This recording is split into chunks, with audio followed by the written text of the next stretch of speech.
وكفى وسلام على عباده الذين اصطفى أما بعد أعوذ بالله من الشيطان الرجيم بسم الله الرحمن الرحيم الذين آتيناهم الكتاب يتلونه حق تلاوته أولئك يؤمنون به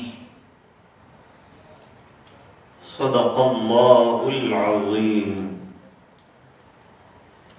اللهم صل على سيدنا محمد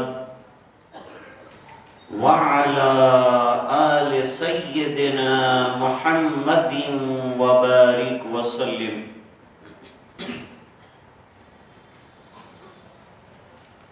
حضرات علماء، قرائے عظام، مساہمین، طلبائے عزیز،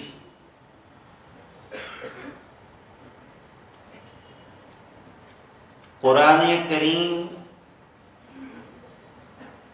بڑی عظیم کتاب ہے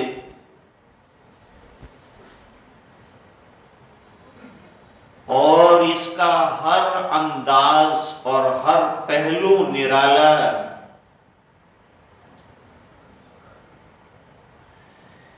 یہ شمع ہدایت ہے اور مینار نور ہے.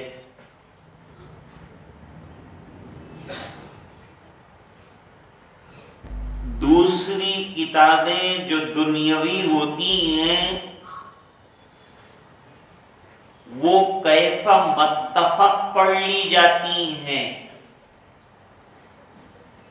لیکن قرآن کریم کے پڑھنے کے آداب ہیں اور حقوق ہیں جن کو ادا کرنا ہے.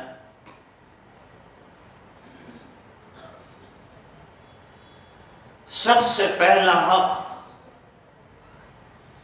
قرآن کریم کا یہ ہے کہ اسے تجوید کے ساتھ اور صحت کے ساتھ پڑھا جائے.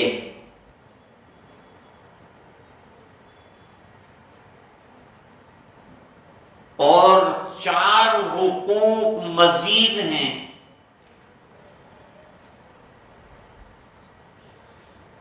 لیکن سب سے پہلا اسٹیپ یہ ہے کہ قرآن کریم کو صحت کے ساتھ پڑھنے کی کوشش کی جائے، جو ہمارے مدارس میں کی جاتی ہے.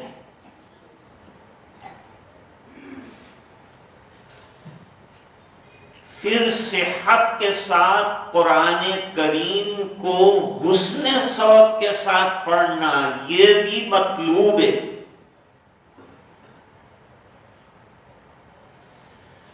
جیسے حسن صورت پسندیدہ ہے اس طرح حسن صوت بھی پسندیدہ ہے.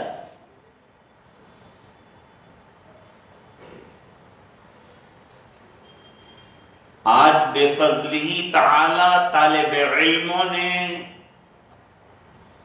محنت کر کے ان بزرگوں کے سامنے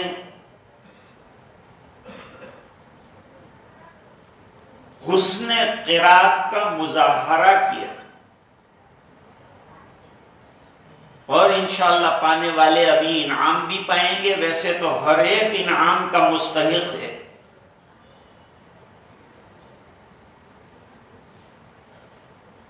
حدیث شریف میں فرمایا زینوا القرآن باصواتکم، قرآن کریم کو اچھی آواز کے ساتھ مزین کرو. ہر ایک کو اللہ تعالیٰ نے اچھی آواز دی اور جس کی آواز اچھی نہ بھی ہو وہ محنت کرے، مشق کرے تو بہترین آواز میں وہ قرآن کریم پڑھ سکتا ہے۔ قرآن کو اسی شان کے ساتھ پڑھنا ہے، مجمع میں نہیں، اکیلے میں بھی اسی طرح سے پڑھنا ہے، تنہائیوں میں بھی اسی شان کے ساتھ پڑھنا ہے۔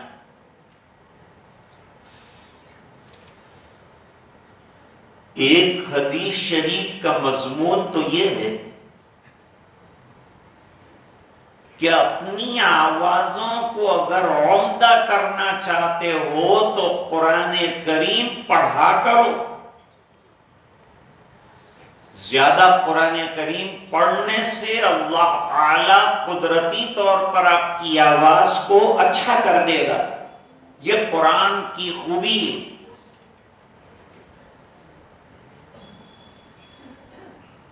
حدیث شریف میں فرمایا من لم یتغن بالقرآن فلیس منا، جس نے قرآن کریم کو اچھی آواز بنا کر نہیں پڑھا، حضور نے فرمایا وہ جماعت مسلمین میں سے نہیں ہے۔ اور اس کا دوسرا معنی یہ بیان کیا گیا ہے کہ قرآن اتنی بڑی دولت ہے کہ دنیا کی دولتوں سے بے نیاز کر دیتا ہے۔ دنیا مطلوب نہیں ہونی چاہیے قرآن جیسی دولت کے آنے کے بعد، دولت تو اللہ پیروں میں ڈھیر کر دے۔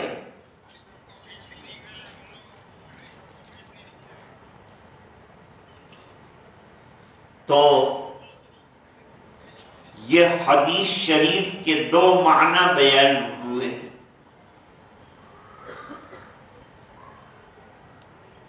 تو حسن صوت کے ساتھ پڑھنے سے بڑے کمالات اور بڑی خوبیاں، دل میں قرآن کا عشق پیدا ہو جائے۔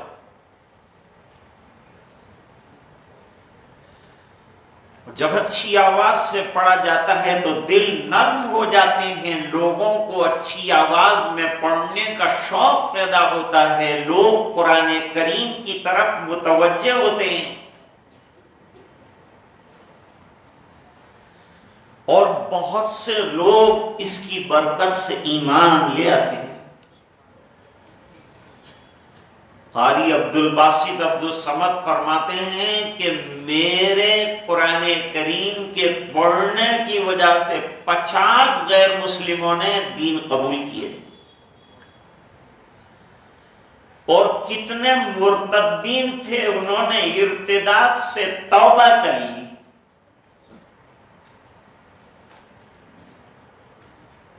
اس لیے ابھی پڑھا جا رہا تھا قرآن، تو میں دیکھتا ہوں تقریریں روز ہوتی ہے میری، تو میں دیکھتا ہوں کہ بہت سے لوگ سو جاتے ہیں۔ تقریر کی خصوصیت ہے سو جانا، لیکن حسن قرات کی وجہ سے میں نے مجمع میں کسی کو سوتے نہیں دیکھا۔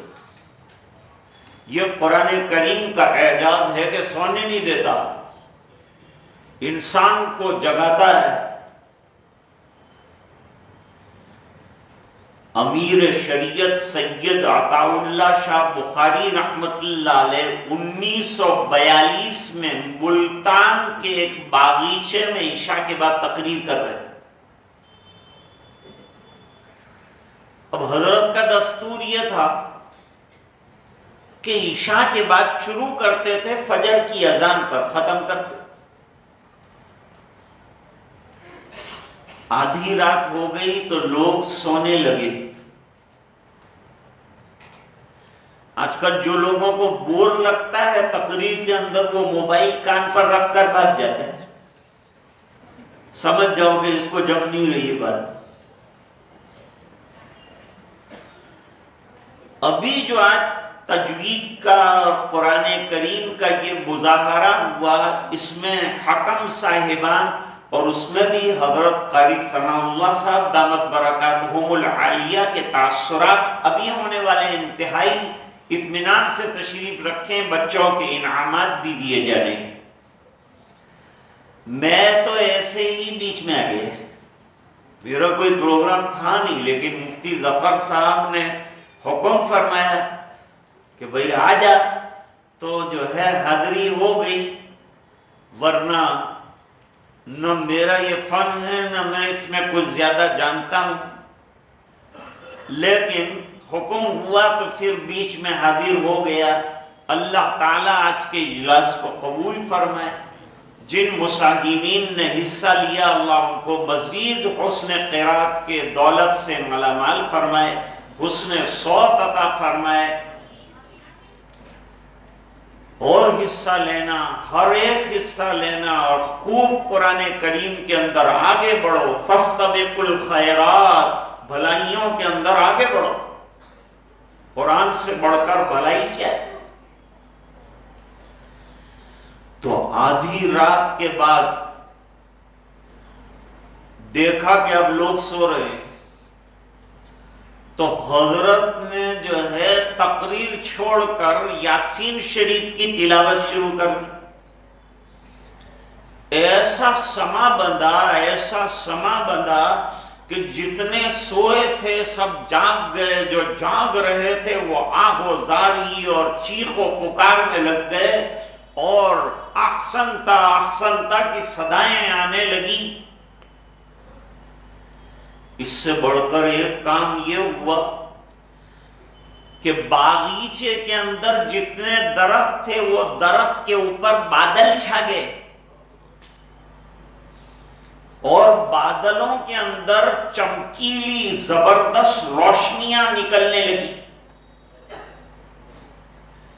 1 گھنٹہ حضرت نے تلاوت کی، اور تلاوت کرنے کے بعد بادل بالکل غائب ہو گئے۔ لوگوں نے پوچھا حضرت یہ بادلوں میں روشنی کیسی تھی؟ فرمایا اللہ کی اور مخلوق یعنی ملائکہ قرآن سننے آئے۔ یہ اللہ تعالیٰ نے حسن صوت میں خوبیاں رکھی۔ حضرت حکیم الاسلام قاری محمد طیب صاحب رحمت اللہ علیہ نے ایک واقعہ سنایا کہ کلکتہ کے اندر کانگریس کی ایک میٹنگ ہو رہی تھی، سیاسی میٹنگ تھی۔ مولانا آزاد، مولانا محمد علی جوہر، مولانا شوکت علی، یہ تمام حضرات اسٹیج پر موجود، حضرت مدنی موجود، گاندھی جی، پنڈت جواہر لال نہرو، ولبھ بھائی، سب موجود، اور اناؤنسمنٹ اور نظامت کی ذمہ داری مولانا محمد علی جوہر کی تھی۔ مائک ان کے ہاتھ میں آئے تو انہوں نے اعلان کیا کہ آج کی ہماری میٹنگ تلاوت قرآن سے شروع ہو، قرآن پڑھا جائے گا۔ مولانا آزاد نے کہا یہ سیاسی میٹنگ ہے، یہ جلسہ نہیں ہے مدرسے کا، یہ سیاسی میٹنگ ہے، یہاں جو ہے قرآن کی ضرورت نہیں ہے۔ انہوں نے کہا نا قرآن کی ہر جگہ ضرورت ہے اور یہاں بھی ضرورت۔ ارے بھائی یہاں ہزاروں غیر مسلم ہیں، کوئی بات نہیں۔ پھر وہ لوگ کہیں گے ہماری رامائن پڑھو، کہا وہ بھی پڑھواؤں گا لیکن پہلے قرآن۔ وہاں ایک مصر کے قاری موجود تھے، دیکھیں ابھی ہمارے یہاں مصر کے قاری صاحب تشریف لائے تھے، پکارا ان کا نام کہ مصر کے قاری صاحب تشریف لائیں اسٹیج پر اور تلاوت فرمائیں۔ اب ان حضرات کا دستور یہ ہوتا ہے کہ یہ جلدی سے ختم نہیں کرتے، ان کے ذوق میں ایک بات رکھی، انہوں نے دریائے نیل کا پانی پی لیا، اس لیے اللہ تعالیٰ ان کے بچے کے گلے کو بہترین بنا دیتے ہیں۔ میں نے مصر کے قاری کو پوچھا تھا آپ کے یہاں بچہ بہترین قرآن پڑھتا ہے، کیا وجہ ہے؟ فرمایا کہ انبیاء کرام کے قدم جس ندی میں لگے ہیں وہ دریائے نیل کا پانی جس بچے نے پی لیا اس کی آواز عمدہ ہو جاتی۔ تو قاری صاحب نے قرآن شروع کیا